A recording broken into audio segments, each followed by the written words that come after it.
So I just got back from a trip to Havana, Cuba. Business Insider sent me down there as a tourist and spent a week in Cuba, a place I never thought I'd go. I had a great time. I drank rum, I smoked cigars, saw a lot of great music, had a lot of great food, rode around in beautiful classic American cars, spent time on a gorgeous beach. But if you're an American tourist thinking of jumping on a plane and heading to Cuba, there are a few things that you should know about.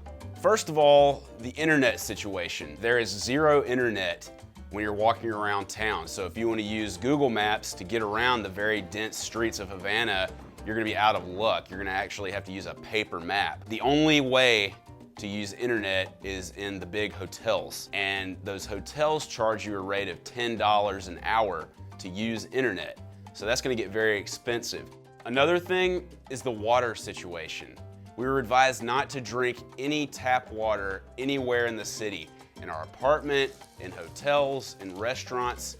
Every single drop of water that we drank the entire week while we were in Cuba was bottled. You'll find this issue in a lot of countries like Mexico and India, where a lot of tourists like to go, but it's something you need to think about. Another thing I found surprising is that hardly anybody speaks English. If you don't speak Spanish or you're not with someone that speaks fluent Spanish, I feel like you're gonna run into a lot of problems. Even at hotels and restaurants, the amount of English being spoken was very limited, so be ready for that. So the last big thing you need to think about is money. You're gonna need to bring a lot of cash. Being down there, we found that no one accepted American credit cards or debit cards. You have to have a lot of cash on you at all times. No one likes to walk around with a lot of cash on them, but you always need to spend money when you're in Cuba for cabs and food and water. The currency is referred to as a convertible peso, and you can trade in American dollars for that at different exchange spots and at hotels.